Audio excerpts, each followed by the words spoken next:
see you move like that. Like what? Let me see you move like that. Just like that.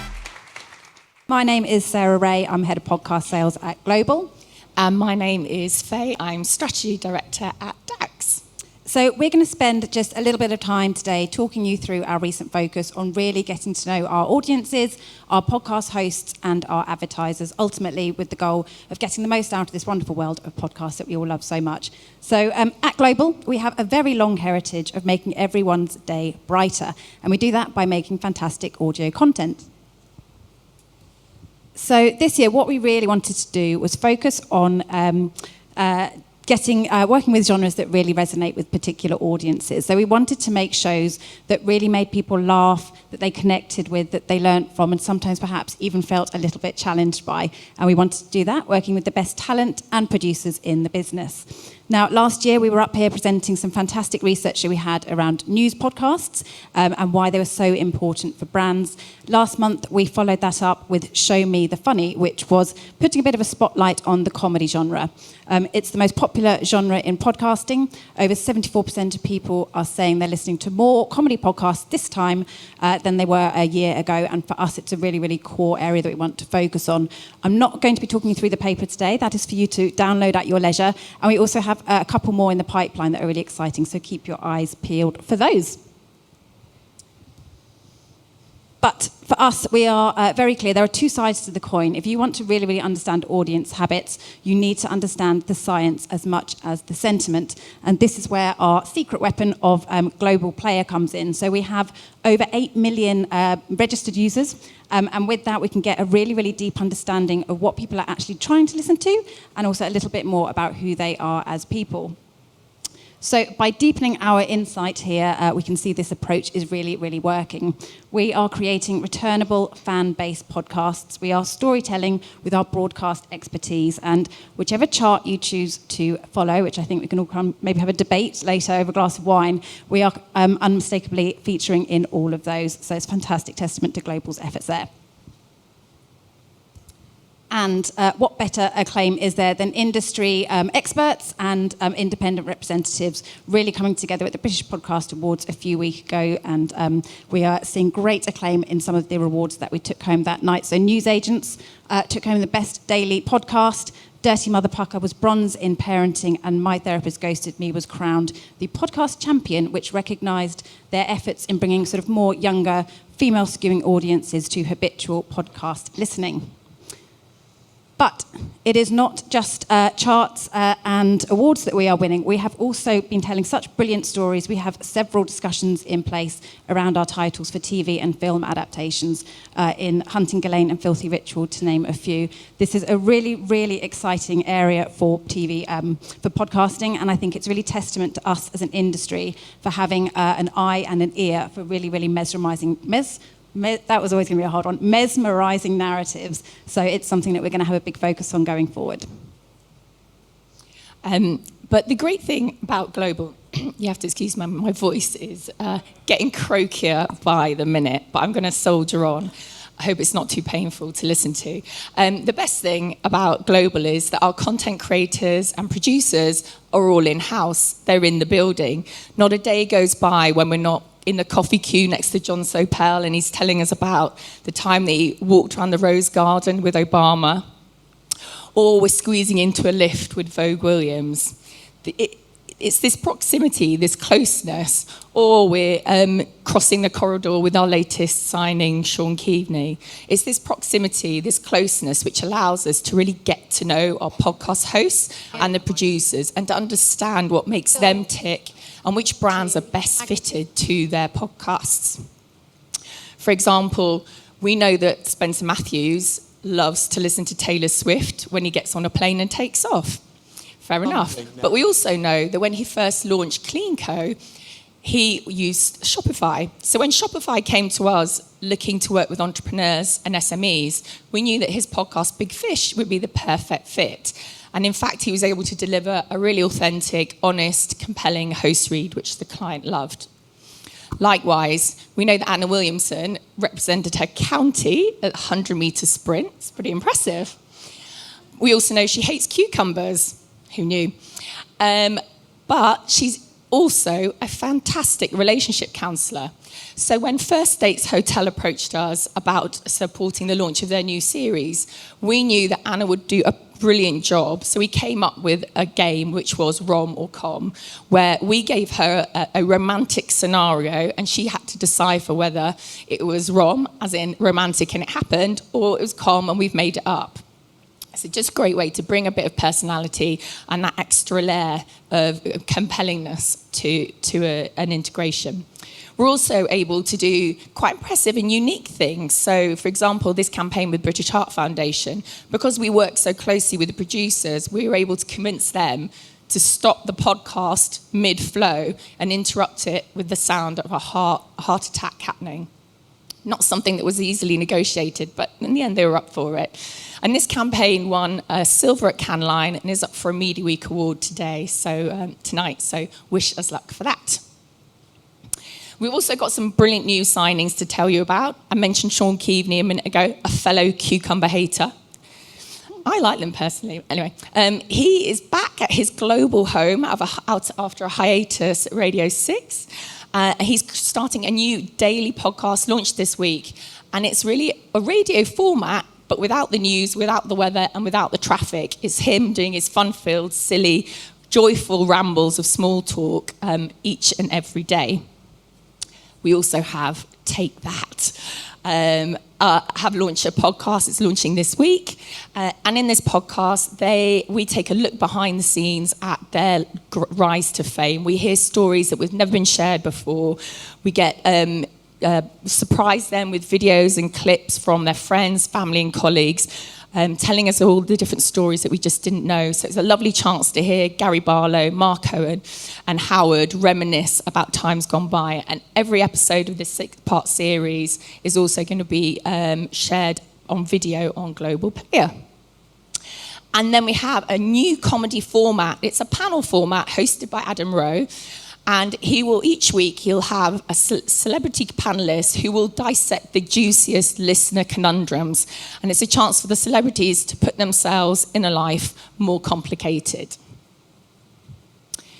We're also growing our news and politics portfolio. Our partners at Sky are launching a new podcast called Politics at Jack and Sam's. Every Sunday, they're going to take a look at the week ahead in politics with 2 of Westminster's best connected journos. We continue to expand the newsagents franchise. So Lewis will do on-the-ground investigation of some of the big topics of the week. And in the summer, we launched our US version of the newsagents, which aims to unravel all the goings-on in Washington. So if that doesn't get your juices flowing, then please tune in and look at our sizzle video, followed by a panel with our experts.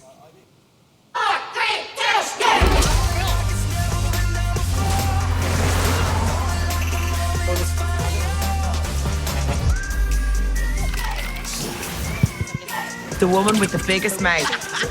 Giving me a therapy session, and it's free. All right. Cover has been blown. You go into war without a battle plan. Take for you 1,500. She scammed wealthy Londoners out of millions of pounds.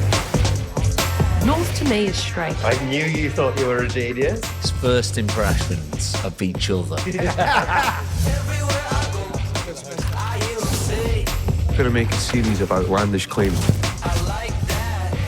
Brought to you by BT, Lego Group, Honda Civic, Barclays, PayPal. Gift Gaff.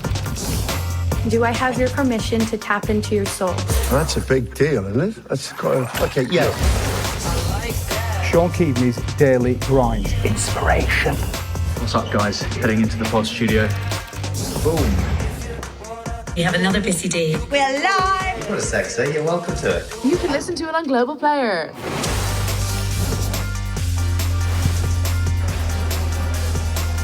Hi.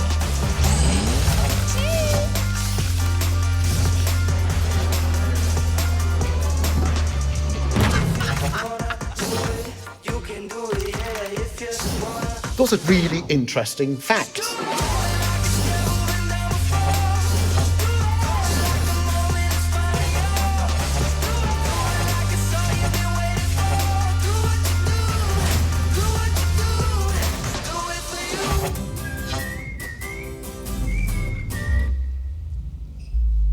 So that is global. And woo! Woo! Well done, team. Well done, team. I'm Vicky Etchells. I'm head of news and factual podcasts at Global. And one thing that all the podcasts that I oversee have in common, from the News Agents, which is the UK's biggest daily news podcast, to James O'Brien's Full Disclosure and our hugely successful narrative series Filthy Ritual, is that they all build a relationship and have chemistry and intimacy with their audiences. Which leads me beautifully on to introducing our panel today. One of the UK's most well-respected journalists, Jon Sopel. That's you, Jon. Jon, along with Emily Maitlis and Lewis Goodall, presents The News Agents, which is the UK's only truly multimedia daily news podcast. It reaches audiences via podcast, video and social media, and to date has been downloaded 55 million times since launch in August last year.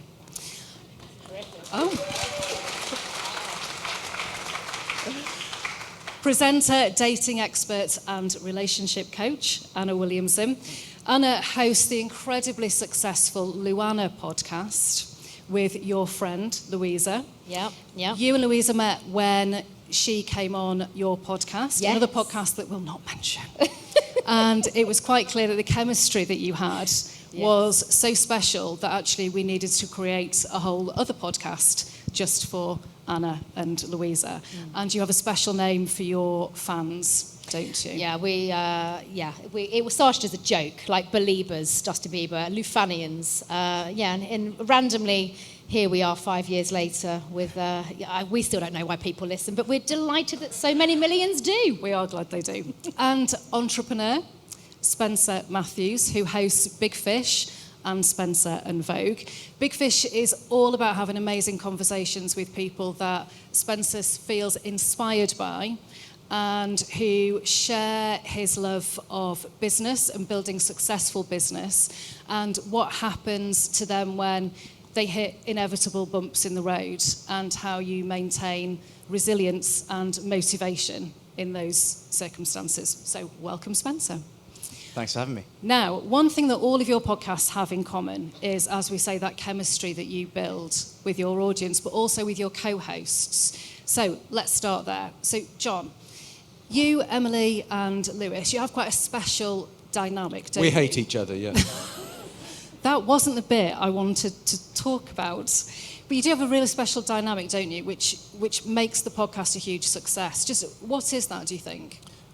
It's hard to kind of articulate or quantify, but I guess we kind of respect each other's knowledge or insight or experience as journalists.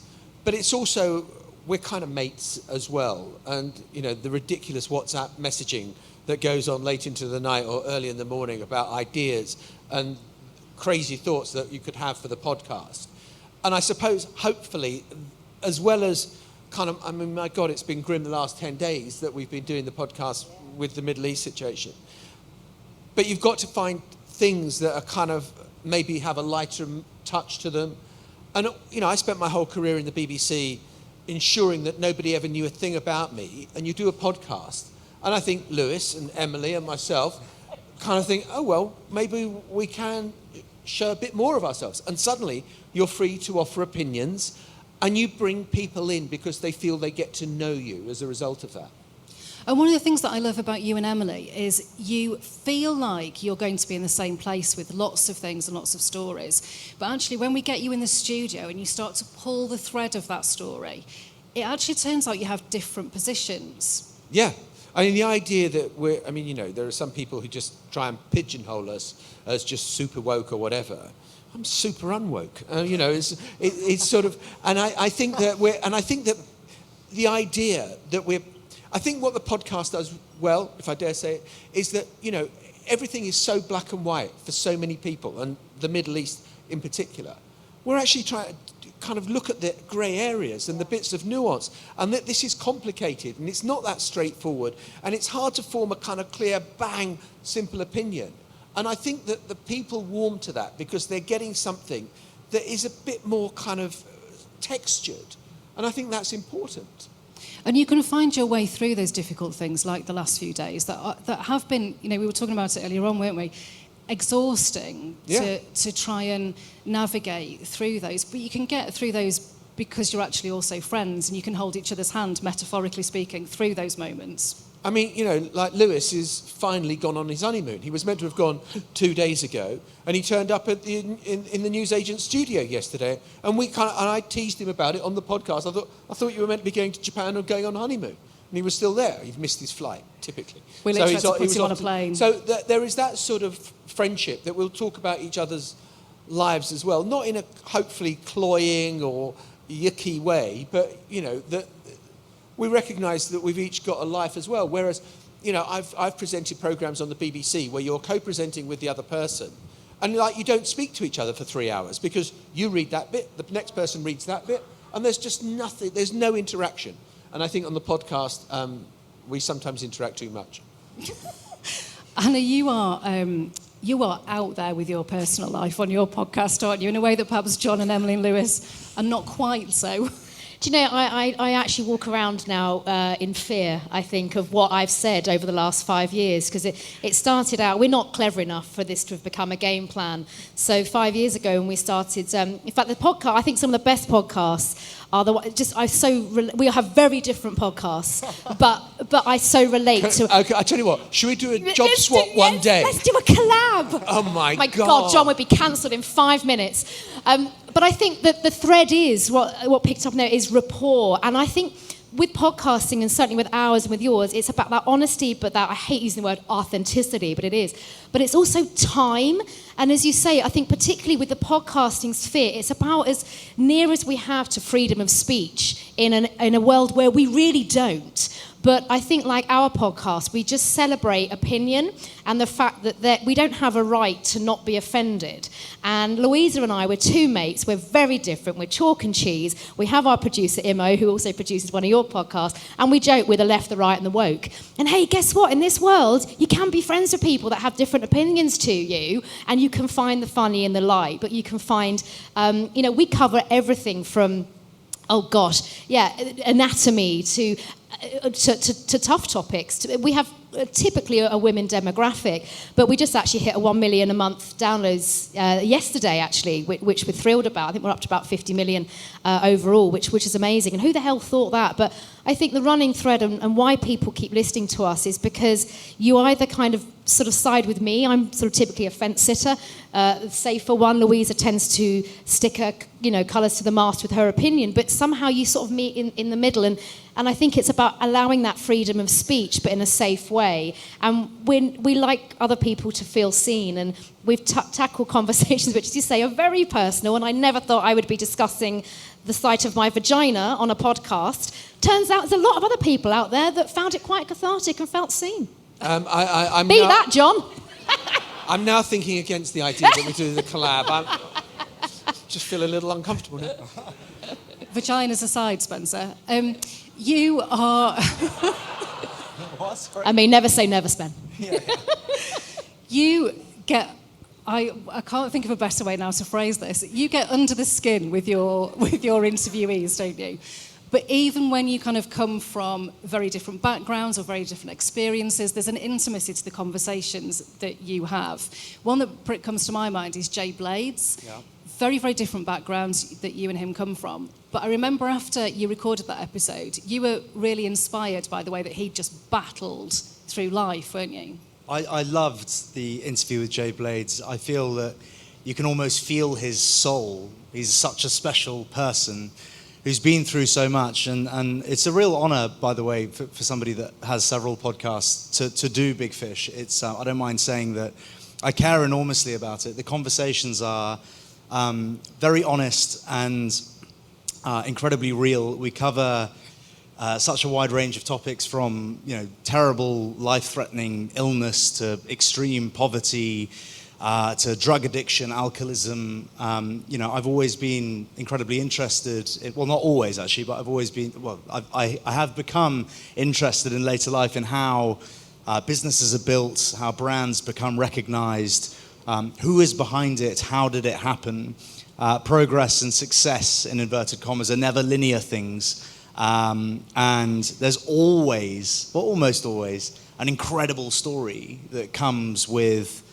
success that might be recognized, on a larger scale. So I've had the great pleasure of interviewing, Gordon Ramsay, and someone that you might be less familiar with is Ursula Burns. She was the first black woman to CEO a Fortune 500 company. She came from nothing, and by nothing I mean just had the most awful life, and rose to be the president and CEO of Xerox, and is now a great friend of mine. And a lot of the discussions take really interesting turns. There's some humor at times, but not really. It's far more serious. It's the most serious thing that I've done, probably, but I just love it. I learn something new every time I sit down. I look forward to every single interview that I give, and I always take something away from it. And that's what this podcast in particular aims to deliver. I'm looking for conversations to inspire people to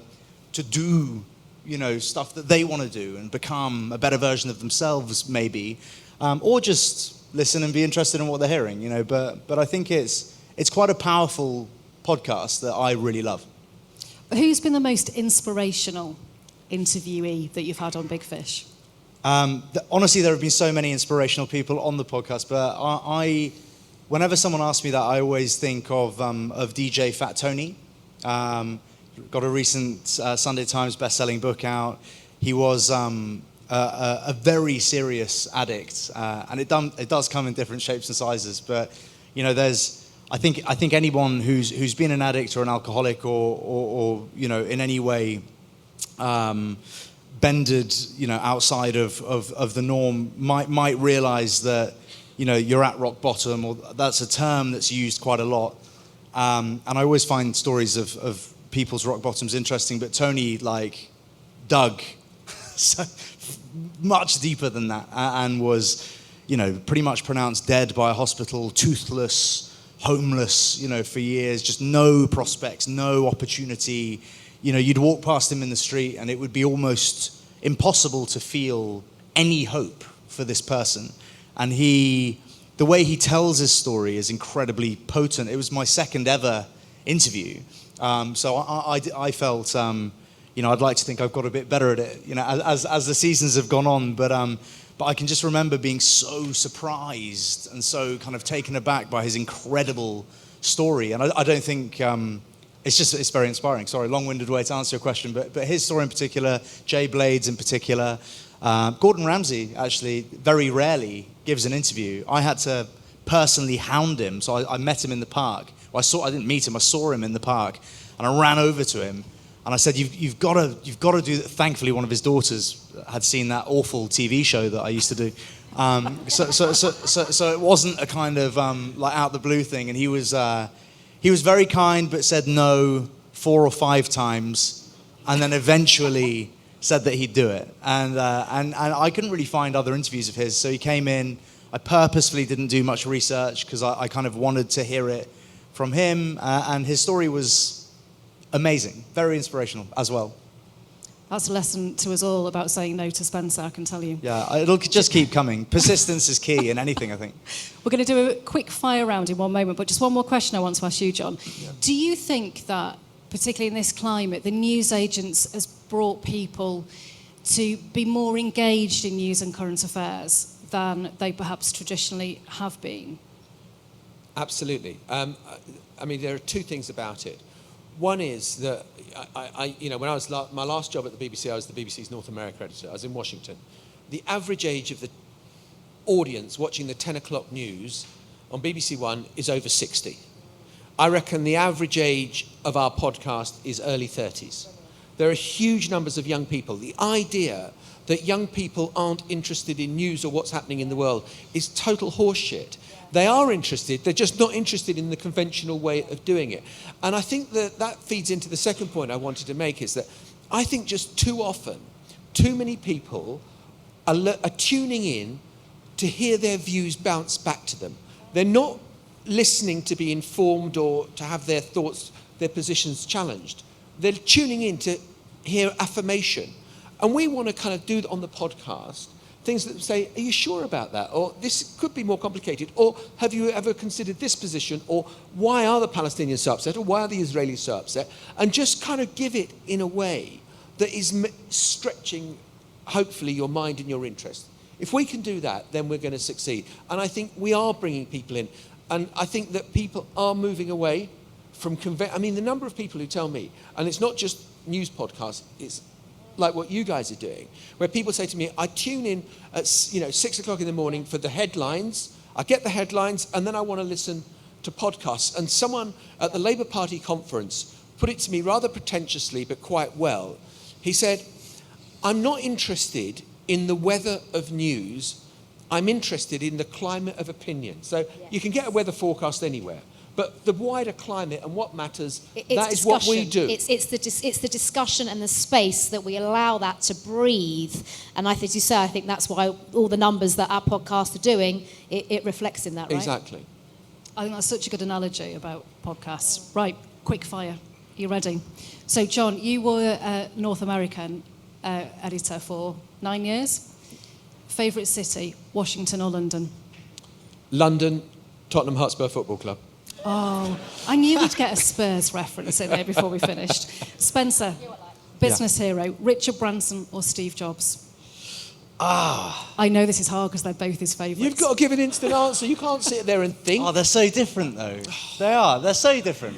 Just got to choose. Branson, because he's British, but Jobs' mind and creativity is insane. I love them both, so that's very unfair. I knew you'd Can't you just throw someone who's average in the mix? So, right, okay.